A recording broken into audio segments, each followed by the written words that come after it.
Hello and welcome to Talk of the Game, and it's the match preview for West Ham United against Astra as we play the second leg of the qualifying round for the Europa League at Olympic Stadium on Thursday night. It's currently 1-1 after the game in Romania when they scored a late goal when Abelek came on off the bench and caused us some trouble.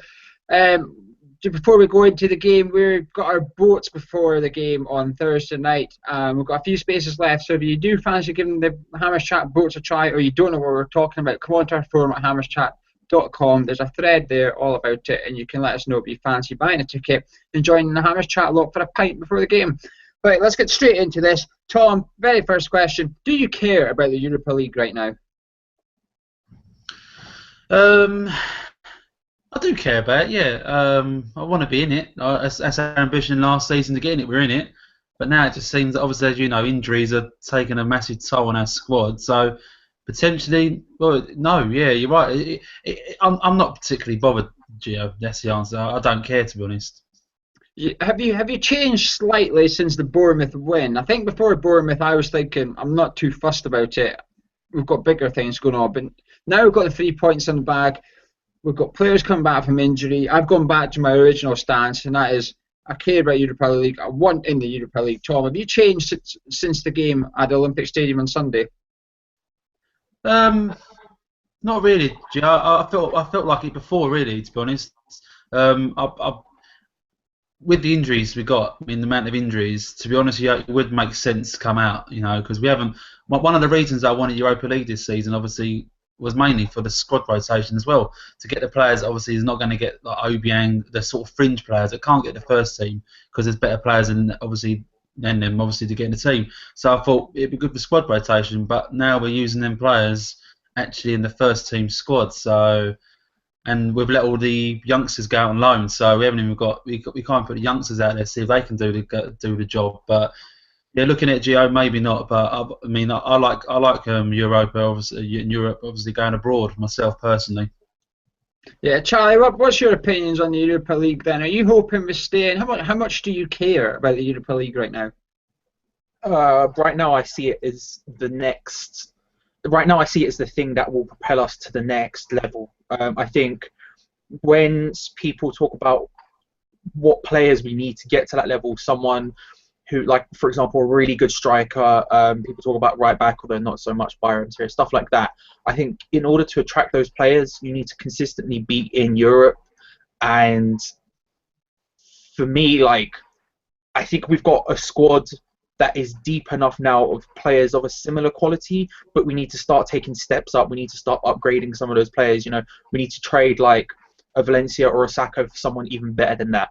And I think in order to do that, we need Europe consistently. So for me, I've always wanted us to get out of the Europa League group stages to the next round, and then we can go out. I'm fine with that. But I think now my aims are currently Europa League group stage.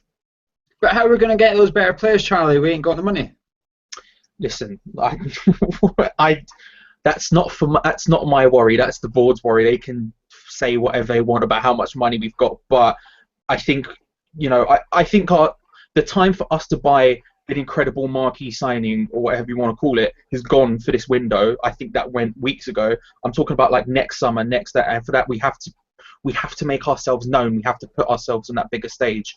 And being in Europa League group stages, we get a team who drops down from the Champions League or whoever, we become more well known, more attractive, and it just builds and builds and builds from there. But who could we have got this summer that we didn't? Because we had Europa League. Let's say we were in the Europa League group stages at the start of the transfer window. Who could we have bought that we didn't? I see what you're saying, but what I'm saying is it's also about exposure, and it's about exposure to who? I don't believe that players in Europe don't know who West Ham United are. I'm not saying they don't know, but what I'm saying is when they think about us, they're not thinking about a European side. They're thinking about an English side who have good history and a strong fan base, but they're not thinking, oh, European champions West Ham. They're not thinking, oh, European current consistent players West Ham. You know what I mean? They're thinking about a team with a good history. They're thinking about World Cup. They're thinking about Payet. That's what they're thinking of. And what I want us as a club to take that next level up. I'm not saying we might be able to get better players next year because we're in the group stages, but we need to consistently build. And getting into the group stages of the Europa League past Astra on Thursday night is just another step forward. It's another step forward for the club in general, and it's not just throwing it all away in order to secure one higher place in the league, which really at the end of the day I'm not massively fussed about. Tom, you've been listening to Charlie there. What's your thoughts on that before we move on to the team lineup, etc.? My thoughts on the player we needed, obviously, to Gio is one that we just let go to Palace, Benteke, really. And the more I liked about him, obviously, the more he was a more realistic target. I mean, you can go for Lacazette, you can go for Bacca, and they obviously want Champions League football, as you know, and which is totally right. You know, they've got their own personal opinion, but for me personally, Benteke was the one for us to crack on in Europe, crack on in the league this season as well. Yeah, I think it comes more. I think 10 years ago, Charlie, I think you would have had a case. I would have agreed with you. Today's world of football, I think, evolves around money rather than European football. Bacca, yes. Bacca said, I want Champions League. I think that's a rare case. I do think players care more about the bottom dollar on their pay slip than if they're playing on a Thursday night in the Europa League anywhere. It's just the way I see it. I want Europa League. I agree. I get what you're saying, Charlie. I'm just trying to play devil's advocate a little bit and throw some questions at you to make a show about an unknown Romanian team a little more interesting, and also to give the people watching this food for thought as well. What's your thoughts on this? Does the Europa League affect who we can attract anymore? I think the Champions League does. I agree with Tom there. I think the Champions League's a massive pool. The Europa League, is it such a pool? Will they play though? Because that's my other question. If we do go get these top stars, are they actually going to play in the Europa League? Because West Ham United will always prioritise, in my opinion, until the latter stages, the Premier League over the Europa League, I think. I think if Bilic has to rotate between Thursday against Astra or Man City on Sunday, I think he would choose Astra. I think he would prefer to rotate against that and go for the 3 points against Man City. It's just the way I see it. Let's touch on our opponents very, very quickly. Charlie, what's your thoughts on them? What's their dangers? We've seen them last Thursday. What's their danger on Thursday night? Well, as I said last time, I have no idea. I don't know any of their players. I don't know much about them, but it's clearly the guy they brought on, not just because he got the goal, but the way the commentators were waxing on lyrically about him. He's clearly their danger man. He's clearly their number one player. I think going into that match, we should expect a fight. We should expect a well-organised team who aren't going to give it up easily. We saw that last time we faced them. They're not going to just like sit back and let us roll over them. I think the danger, really, the biggest threat we face is complacency. We have to turn up, and we just have to treat it as if it's an actual match and not something we can just easily turn them over. Because I know, for example, Gonzo on one of the other shows said we're just going to beat them maybe 2-0, 3-0 there. I don't think that's the case. I think they're going to fight for it, and I think our biggest danger really is complacency within ourselves as opposed to anything they can throw at us. Right, let's talk about West Ham. Let's talk about our team on Thursday night. But before that, the man in the middle, as always. This time it's a Frenchman. We've got Manuel Gratte as a referee. He hands out cards, but without being overzealous with cards. I expect a few bookings anyway. He's happy to get the red card out as well. Despite being French, he actually referees over in Germany in the Bundesliga, and he has refed last season. He was refereeing the Europa League group stages, so he's also held in well enough regard by UEFA. So we might have a half-decent ref for once in the qualifiers of the Europa League, but touch wood, but don't take my word for it. I'm just going by stats. Let's talk about West Ham, Tom. Lanzini's not registered. Bilic said he was hoping to see Lanzini and Payet back on Thursday. I hope he doesn't bring on Lanzini, because then we could be in trouble a little bit there because he ain't registered. Payet is, however. Tom, are you expecting to see Dimitri back on Thursday night? Yes, I would hope to see him back. Yes, Joe, yes. You had a little worry about Dimitri at the weekend, didn't you?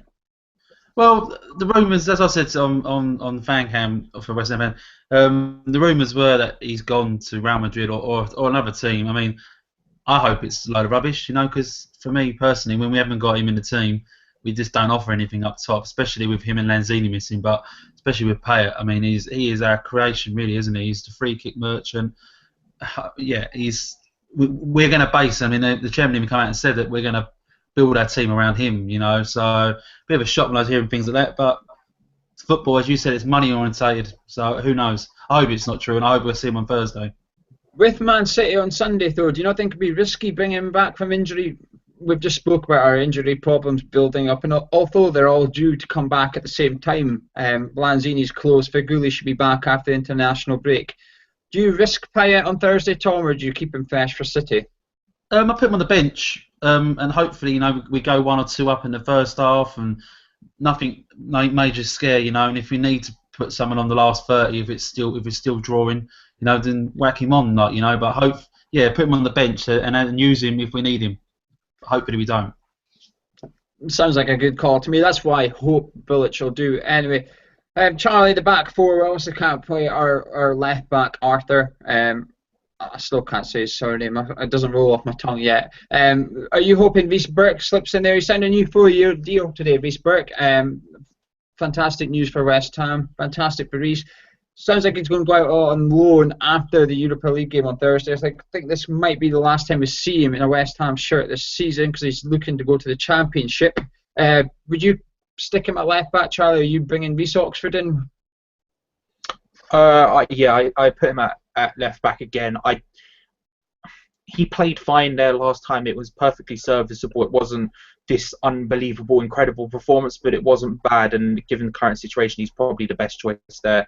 I think that I would bring in Oxford. I'm a lot like you in the same way that I think we need to play him every opportunity we get. And if Burke, we need to loan out one of the two of them, Burke or Oxford. One of the two of them has to go out on loan. And if Burke is going out on loan, I want Oxford to get any playing chance he can. I'm not saying throw him into the deep end, be first choice forever, but he needs every opportunity he can to grow and get first team experience. And in a game like this is a fantastic opportunity for that. Would you still loan Burke out, Charlie, if we qualified for the Europa League on Thursday night? I would loan. When I say we need to loan one of them out, I think that regardless of, in my head I am thinking we are going through. I think we have 4 centre backs is enough, given the fact that Kiate can play there, Nordtveit can play there. We've got other players who can cover if somehow we get 4 injuries. I would loan out one of the 2 Reeses. I disagree with that, and I'll come back to that in a minute because I want to hear Tom's opinion first. I don't want to cloud your judgment, Tom. Tom, do you agree with what Charlie's saying there about loaning out one of the Reeses, or do you? Let's say we go through. Would you loan one out, or do you keep them both? Keep them both. I mean, as I was just saying, we haven't got enough squad depth for the injuries, and we can't get rid of youngsters if we're going to sort of squad because. There's no way Payet Lanzini, when they're fully fit, can play on a Thursday and also play on a Sunday. There's no way they can physically do it. Every good team in Europe, they rotate their squad. So if we've got injuries, half our first team's injured, we need youngsters to sort of step up. And that's one of the reasons why they're there is to actually use them. So I hope that the injuries that we've got, the club don't loan him out, and any of them out, personally. I think Bilic needs to learn from the Antonio thing, right? Antonio has been trained as a winger. He wants to play as a winger. He's stuck in his ways. I know he's only 26, but he's over. I think he's gone past the stage of retraining. Burke and Oxford are at the perfect age to teach Burke how to play left back. Put him left back the whole Europa League campaign if you really must. Let him learn how to play left back. So he's still a centre back, but he's experienced at left back. Give Oxford the time in defensive midfield and at right back if you have to or something. Play them in different positions over the Europa League, even in the under 21s. Let's get these 2 players. While I expect them and I hope they are the future centre backs, we see with Tompkins, you can never have a defender who can play more than one position too much. It's perfect to have that adaptability. I mean, Reece Burke I thought was fantastic in the Europa League game at left back, but we were playing a poor team. I think he would have struggled against a Premier League team.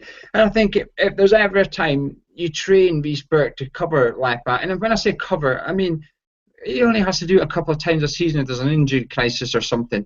But this is the type of games you use for those opportunities. You throw the kids in. On Sunday we had 3 centre backs on the bench and we didn't have any attacking midfielders.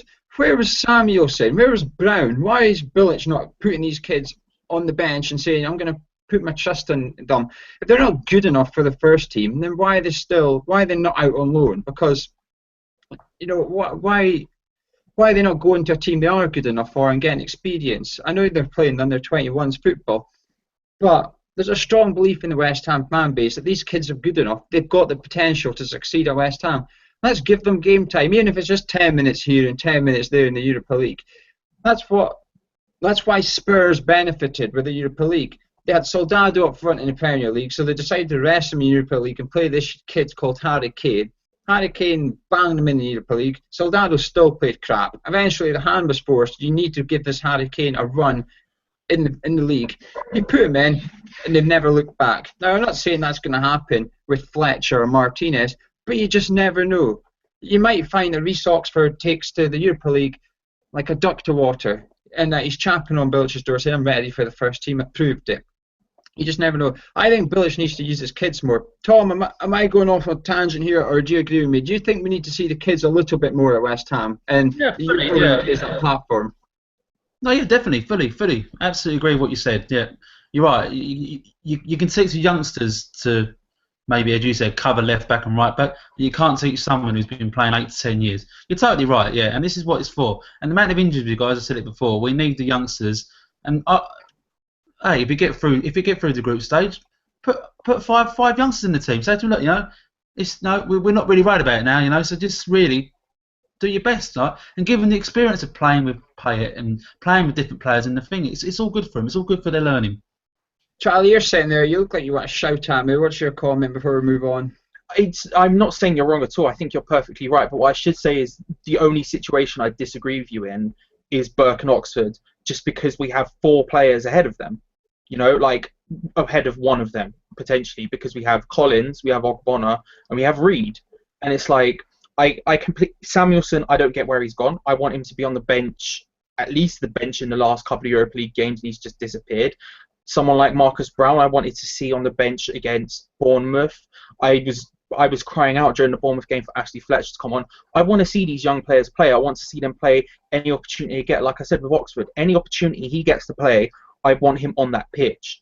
But the only reason I want to loan out one of those 2 players is because there's just so much competition in their natural position ahead of them that I don't want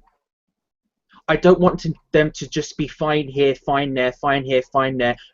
Someone like Phil Jones, who isn't a great player, but he was someone who had loads of promise when he was coming through, but he was stuck out here. He was stuck in central defence midfield. He was stuck just here, there, and everywhere, and never got the true time to play where he could cement that place and then be useful in others.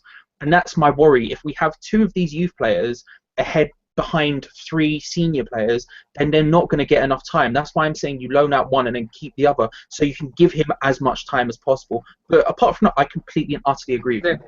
They're only not going to get time if Bilic chooses not to give them time. Yeah. They've only got 3 centre-backs ahead of them. It's very acceptable for Bilic to say, right, these 2, for the sake of it, Reed and Collins will be starting against Man City, so I'm starting Ogbonna on Thursday and then he's going to pick Burke at Oxford. And we've just said it, that we need Burke to play left back. So there's no reason why we won't have a back 4. And to be honest, I expect a back 4 of Byram, Oxford, Ogbonna, and Burke. So I know we've got Creswell coming back, etc. But long term, if you've got, say, Creswell playing the Europa League, and then you put Burke on the bench, or you move Oxford into defensive midfielder. So there's loads of ways of getting these young players on. I'm not saying we start with 11 kids. I'm saying what Tom said. You put your senior players in, but you put your 3 or 4 kids in that are good enough. And I just want to see the kids. You can loan them out any time, can't you, this season? So at the moment we're in an injury crisis. So let's not for the next 6 to 8 weeks we've got a lot of our first sort of starters, haven't we, out? So for me at the moment, no, loans are no go at the moment for youngsters. No, we keep them in and we use them. So for me personally, that's what I feel about it. Right, well, it's almost prediction time. Tom, are you confident? Give us your score prediction for Thursday night. I am confident, yeah. I think we're not going to, if we haven't got Payet obviously playing, I think we're going to struggle creativity again. So I think we're going to scrape through. I think it's going to go to extra time. And so are you thinking it's going to be, so you're also saying 1-1 in normal time, but you think we're going to go through in extra time, do you? I do, yes. It's going to be a very, very hard slog. Charlie, what's your thoughts? Are you confident? What's your score prediction? I'm confident that whatever players we put out, we will have the quality on the pitch to beat them. It's going to be a difficult game. I really do believe that they're going to come up, they're going to set up strongly, and they're just going to fight to the death, essentially. And I expect it to be a hard-fought game, but I'm going to say 2-1 to West Ham. Domzali, believe it or not, Domzali impressed me in their first game against us, and Astra did. I thought Domzali looked more dangerous. When we played away from home, I thought Domzali played better than Astra.